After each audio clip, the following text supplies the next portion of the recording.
नमस्कार दोस्तों, देवयानी वॉइस में आपका स्वागत है। मैं दो भाइयों की एक ही दुल्हन हूँ। वजह जानकर आपके भी होश उड़ जाएंगे। मेरा नाम साक्षी है। मैं अपने माता पिता के साथ एक छोटे से गांव में रहती थी और मेरा बचपन एक डरावने सपने के जैसा था। मेरी किस्मत ने मेरे साथ एक ऐसा खेल खेला कि मैं अपनी ज़िंदगी में आगे बढ़ने के बाद भी अपने अतीत को नहीं भूल सकती। मेरे माता पिता कभी नहीं चाहते थे कि मेरी ज़िंदगी बर्बाद हो जाए और मैं अपने ही घर में कैदी बनकर रह जाऊं। इसलिए मेरी माँ ने मुझे अब लोगों से छुपाकर मेरी बुआ के घर भेज दिया। उनकी भी कोई संतान नहीं थी, इसलिए मेरी बुआ और फूफा ने मुझे अपनी सगी औलाद से भी बढ़कर समझा। अब मैं शहर में ही एक कंपनी में जॉब कर रही हूँ। मैं बहुत कम बोलती थी, मुझे लोगों से ज़्यादा घुलना मिलना पसंद नहीं था। मैं सुबह अपनी जॉब के लिए जाती और शाम को घर वापस आती थी। घर वापस आने के बाद मेरी बुआ मुझे खाना खिलाती और मेरे लिए चाय बनाती थी। फिर हम दोनों बातें करने लगते। बातें करते करते कब समय निकल जाता हमें पता ही नहीं चलता। फिर फूफा के ऑफिस से घर आने का टाइम हो जाता।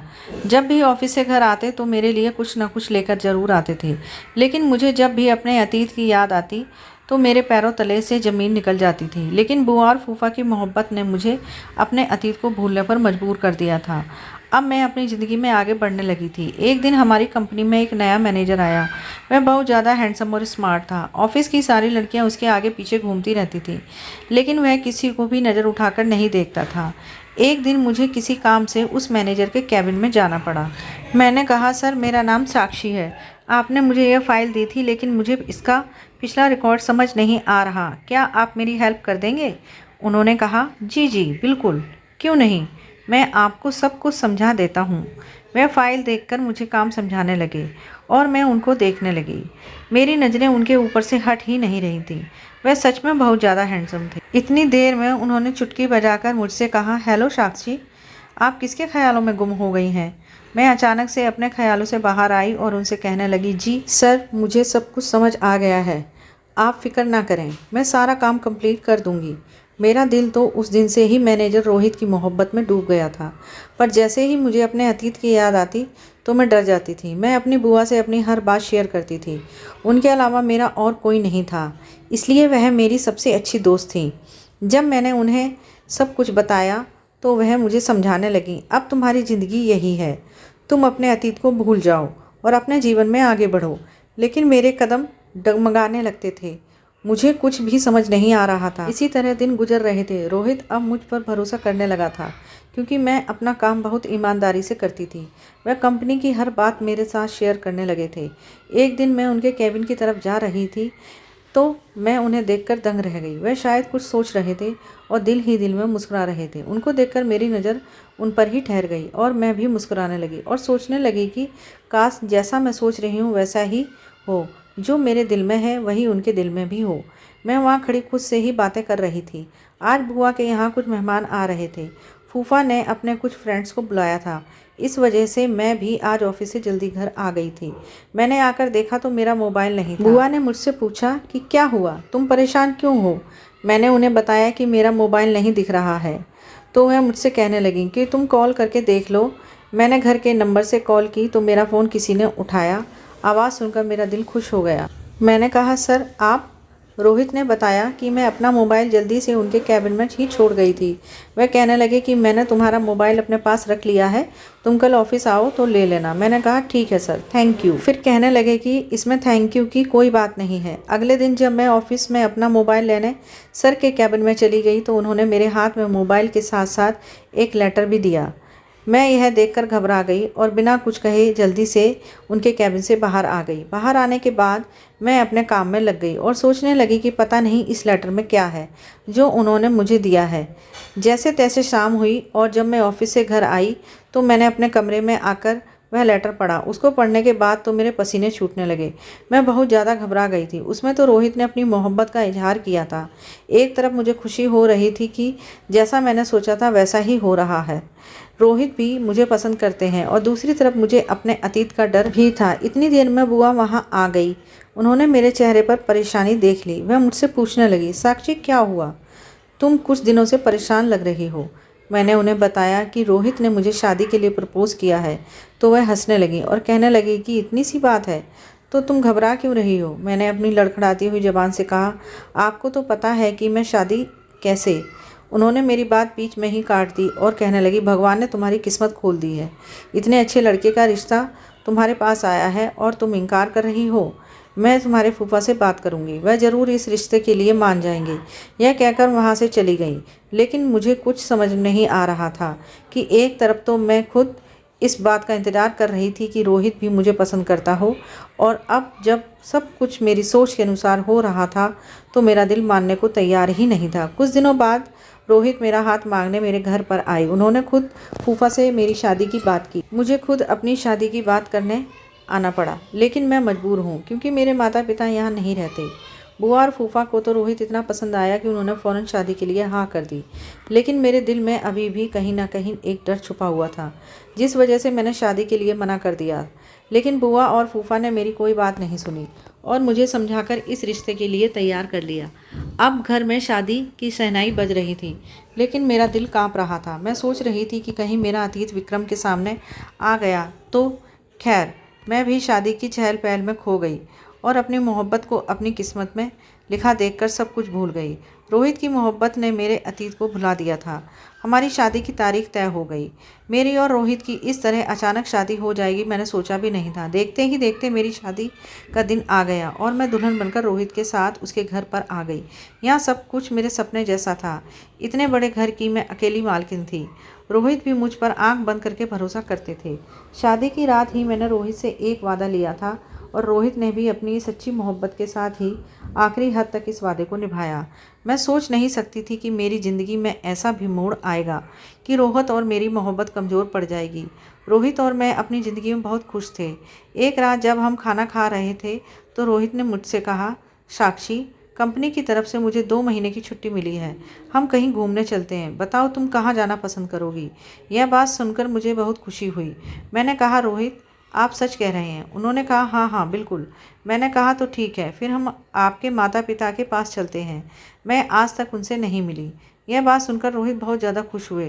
कहने लगे कि तुमने मेरा दिल जीत लिया। उन्होंने मुझे बताया कि वह गांव में रहते हैं और बहुत अच्छे हैं।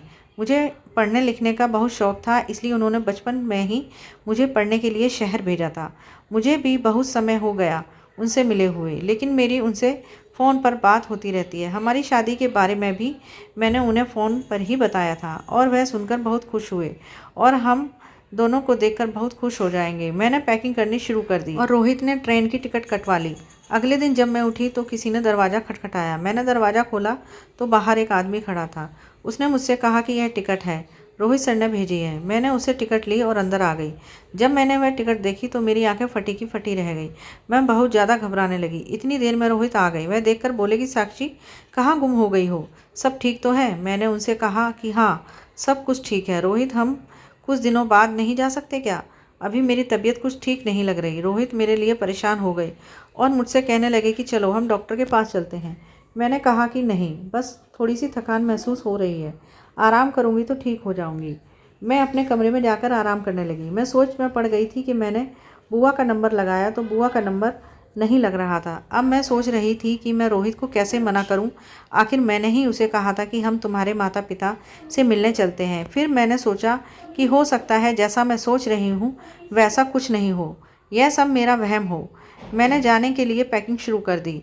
रोहित बहुत ज़्यादा खुश थे, लेकिन मेरा दिल पूरे रास्ते परेशान रहा। कुछ समझ नहीं आ रहा था कि मैं रोहित को कैसे बताऊं। ट्रेन का यह सफ़र मुझे किस मंजिल तक ले जाएगा, मैं नहीं जानती थी। जैसे ही ट्रेन रुकी और हम ट्रेन से उतरे, मेरी आंखों के सामने अंधेरा छा गया और मुझे चक्कर आने लगे। रोहित ने मुझे संभाला और वहीं स्टेशन पर ही बैठा दिया। उसने मुझे जूस पिलाया और कहने लगे, तुम्हारी सच में तबीयत ठीक नहीं है। मुझे तुम्हारी बात मान लेनी चाहिए थी और कुछ दिन रुक जाना चाहिए था, लेकिन फिर मुझे छुट्टी नहीं मिल पाती। मैंने कहा, ऐसी कोई बात नहीं है, मैं ठीक हूँ। मैंने बहुत मुश्किल से खुद को समझाया। मैं और रोहित स्टेशन से गांव की तरफ चले। मेरा दिल ज़ोर ज़ोर से धड़क रहा था, मानो जैसे मेरे कदम आगे बढ़ने को तैयार ही नहीं हो। जैसे जैसे हम रोहित के घर की तरफ जा रहे थे, मेरा दिल बहुत बेचैन हो रहा था। हम जैसे ही उसके घर के दरवाजे पर पहुंचे, डर की वजह से मेरे पसीने छूटने लगे। पता नहीं मेरी किस्मत मेरे साथ क्या खेल खेल रही थी। मुझे कुछ समझ नहीं आ रहा था। जैसे ही घर का दरवाज़ा खुला, मेरे रोंगटे खड़े हो गए। अंदर एक बूढ़ा आदमी था। वह रोहित के पिता थे। मैंने जल्दी से अपना चेहरा कवर कर लिया और खांसने का नाटक करने लगी। रोहित ने मुझसे पूछा कि क्या हुआ। मैंने कहा कि कुछ नहीं, असल में मुझे बचपन से ही धूल मिट्टी से एलर्जी है और यहाँ गांव में धूल मिट्टी बहुत ज़्यादा है, इसलिए मुझे यहाँ अपना फेस कवर करके रखना पड़ेगा। रोहित अपने पिता से मिलकर बहुत खुश था। उन्होंने उसे गले लगाया और प्यार करने लगे। अंदर एक बूढ़ी औरत भी थी जो कि रोहित की माँ थी। उनको देखकर मैं दंग रह गई। मैंने अपना फेस और अच्छे से ढक लिया। रोहित ने सबको मेरी एलर्जी के बारे में बता दिया। रोहित की बहन मुझे घूर घूर कर देख रही थी और मुझसे अजीब तरीके से कहने लगी कि लगता है भाभी तो बहुत ज़्यादा खूबसूरत हैं, इसी वजह से वह अपने चेहरा नहीं दिखाना चाहती। इस बात पर सब लोग हंसने लगे। फिर वह कहने लगी कि मैं तो मजाक कर रही थी। फिर हम सब लोगों ने मिलकर साथ में खाना खाया। रोहित भी सालों बाद अपने घर वालों से मिलकर बहुत खुश थे, लेकिन मैं घबराई और सहमी हुई बैठी थी। खाने की टेबल पर सब लोग हंसी मजाक कर रहे थे। इतने में ही रोहित ने पूछा, राज कहाँ है? जब से मैं आया हूँ वह नज़र नहीं आ रहा। यह सुनकर मुझे सदमा लगा और देखते देखते मेरे हाथों से खाने की प्लेट छूटकर गिर गई। मुझे देखते ही रोहित की बहन बोली, लगता है भाभी अपने देवर का नाम सुनकर चौंक गई। रोहित की माँ कहने लगी, बस भी करो, जब से तुम्हारी भाभी आई है तुम तो उसके पीछे ही पड़ गई हो। वह कहने लगी कि माँ मैं तो सिर्फ मजाक कर रही थी। विक्रम के पिता ने बताया कि राज कुछ काम से गांव के बाहर गया हुआ है, उसकी भी शादी हो गई है, कुछ दिन में वापस आ जाएगा। अपनी पत्नी को भी साथ लेकर गया है ताकि उसकी भी थोड़ी सैर हो जाए। खाना खाने के बाद मैं अपने कमरे में आ गई और अपने चेहरे से अपना मास्क हटा दिया और अपने आप को आईने में देखने लगी। मेरे दिमाग में बहुत सारे सवाल आ रहे थे। मेरे अंदर अजीब सी बेचैनी हो रही थी। इतनी देर में किसी ने दरवाज़ा खटखटाया। मैंने जल्दी से अपना मास्क लगा लिया। दरवाजे पर रोहित थे। वह मुझे अपने घर वालों के बारे में बताने लगे। वह अपने घर वालों से मिलकर बहुत खुश लग रहे थे। पता नहीं मेरी किस्मत में आगे क्या लिखा था। मैं उनको कुछ बता भी नहीं सकती थी क्योंकि मैं रोहित को खोने से डरती थी। मैं सोच रही थी कि रोहित सब जानने के बाद कहीं मुझे छोड़ न दें। मैं ज़्यादातर अपने कमरे में ही रहती थी और सबको खांस कर दिखाती थी ताकि कोई मेरा चेहरा देखने की जिद ना करे। राज भी आज वापस आने वाला था। यही सोच सोच कर मेरा दिल घबरा रहा था। मैं सदमे में थी। मैं अपने डरावने अतीत के बारे में सोच रही थी। मैं दिल ही दिल में उलझन में पड़ रही थी। लेकिन जब से इस घर में आई थी मुझे मेरी ननद का बर्ताव बहुत अजीब लग रहा था। वह हमेशा ही मुझसे कुछ ना कुछ कहती रहती थी और फिर मजाक का बहाना बना लेती। जब राज के आने का समय हुआ तो मैं बुखार का बहाना बनाकर अपने कमरे में कंबल ओढ़कर लेट गई। सब लोग मुझसे खुश थे। राज और उसकी पत्नी घर आ गए थे। वह सबसे मिले।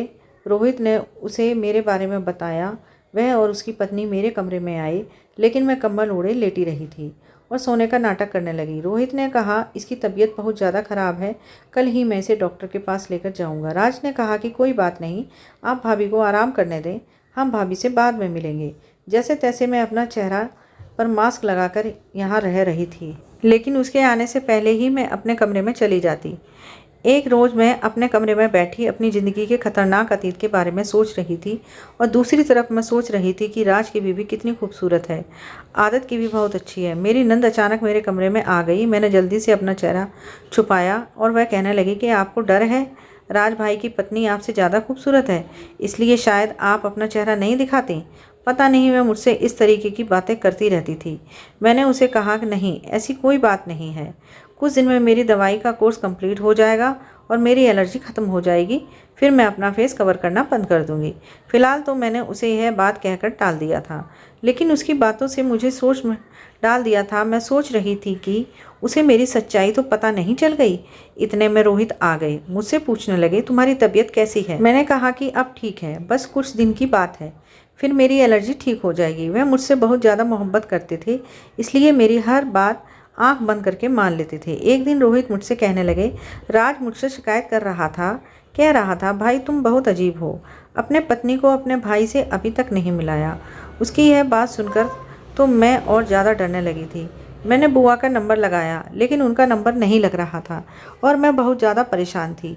मेरे अतीत का यूँ अचानक मेरे सामने आ जाना किस्मत का कौन सा खेल था, मेरी समझ में नहीं आ रहा था। मैं घर वालों से भी छुप कर रह रही थी और राज के सामने आने पर तो मैं भाग जाती थी। मेरा दिल ज़ोर ज़ोर से धड़कने लगता था। तब क्या हो जाएगा नहीं जानती थी। पता नहीं किस्मत ने क्यों मुझे फिर जहाँ लाकर इस घर में खड़ा कर दिया था और दूसरी तरफ मेरी नंद सीमा मेरे पीछे ही पड़ गई थी।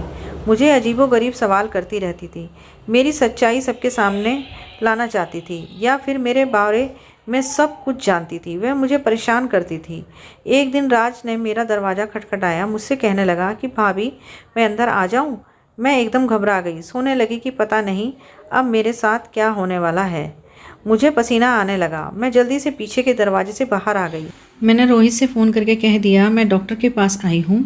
आज तो जैसे तैसे मैंने खुद को बचा लिया था, अब मुझे कैसे भी करके इस घर से दूर जाना था। ऐसा लग रहा था जैसे मेरा अतीत मेरी आने वाली ज़िंदगी का हिस्सा बनने वाला है।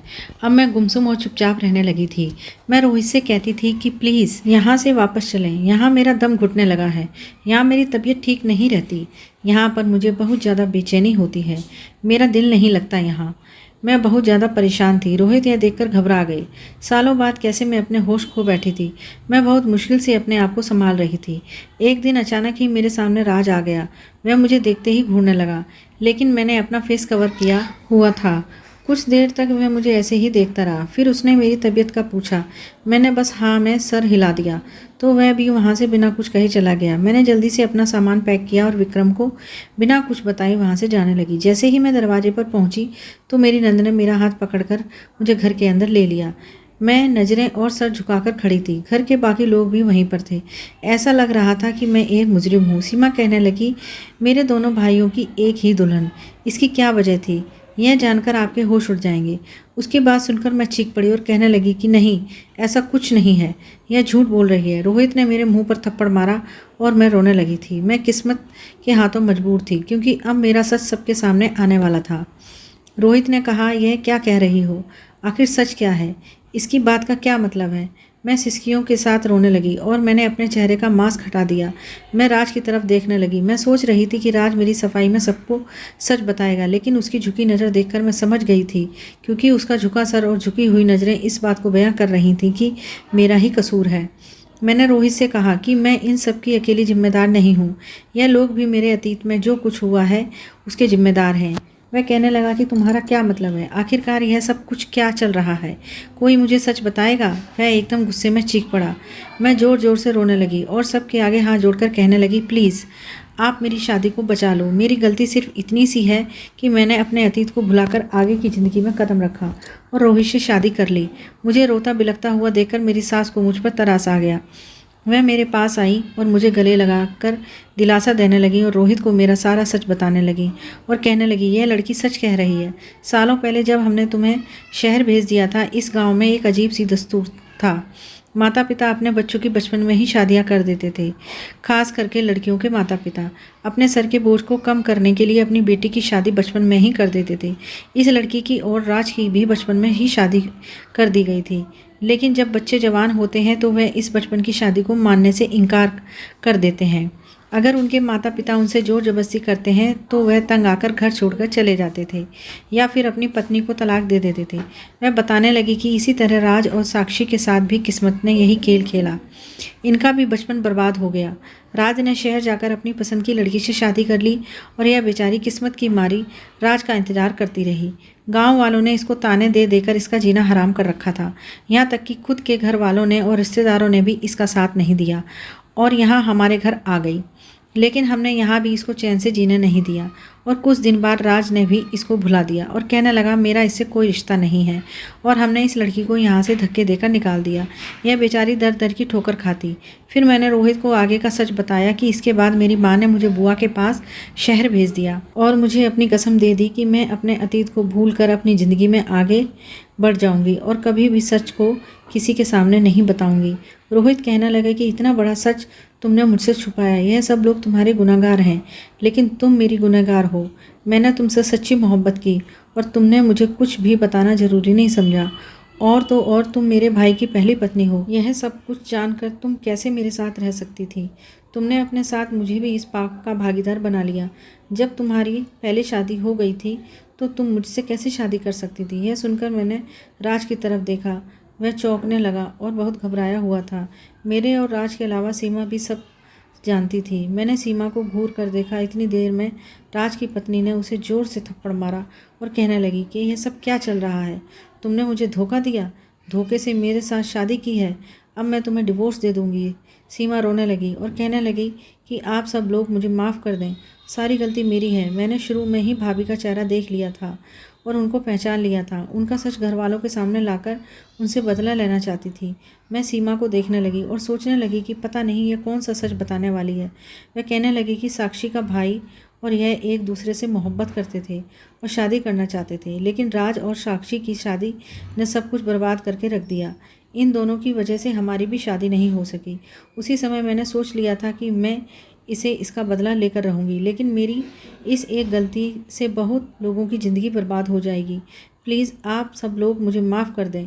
सीमा राज पर चिल्लाने लगी और उसे कहने लगी कि राज सच बताओ, नहीं तो तुम्हारी और रोहित की तो नहीं, पर इन दोनों मासूम लड़कियों की ज़िंदगी बर्बाद हो जाएगी। मेरी नज़र राज पर जमी हुई थी। उसके माता पिता भी बहुत ज़्यादा शर्मिंदा थे। राज की पत्नी भी उसको पकड़कर झंझोड़ रही थी। इतनी देर में मैं चक्कर खाकर ज़मीन पर गिर गई और बेहोश हो गई। कुछ देर बाद मुझे होश आया तो मुझे डॉक्टर की आवाज़ आई। वह सबको बता रही थी कि आप सभी इनका बहुत ज़्यादा ख्याल रखें, यह प्रेग्नेंट है। मेरी आंख खुल गई और यह सुनकर तो मेरी हालत और ज़्यादा ख़राब होने लगी और रोहित की माँ मुझे संभालने लगी। रोहित भी अपना सर पकड़कर बैठ गया। ऐसा लग रहा था जैसे कयामत टूट पड़ी हो। एक ही लड़की दो भाइयों की पत्नी कैसे हो सकती है। मेरे आगे हाथ जोड़कर कहने लगा कि आगे का सच क्या है। तभी सीमा कहने लगी, रोहित भाई, राज गुनहगार है। इसने ही इसके साथ यह सब कुछ किया है और अब यह चुपचाप खड़ा है। रोहित ने गुस्से में राज को जोर से थप्पड़ मारा तो राज ज़मीन पर गिर गया और रोहित के पैर पकड़कर माफ़ी मांगने लगा और कहने लगा कि मैं ही साक्षी का गुनहगार हूँ। उसने बताया कि सालों पहले जब मैंने अपनी दूसरी शादी करने का सोचा था, उसी समय मैंने इसको डिवोर्स पेपर भिजवा दिए थे। अब यह मेरी पत्नी नहीं है, यह आपकी पत्नी है और यह बच्चा भी आपका ही है। बदकिस्मत से हमारे साथ यह खेल खेला है। राज ने मुझसे भी मेरे पैर पकड़कर माफ़ी मांगी और उसके माता पिता ने भी अपनी गलती का एहसास करके मुझसे माफ़ी मांगी।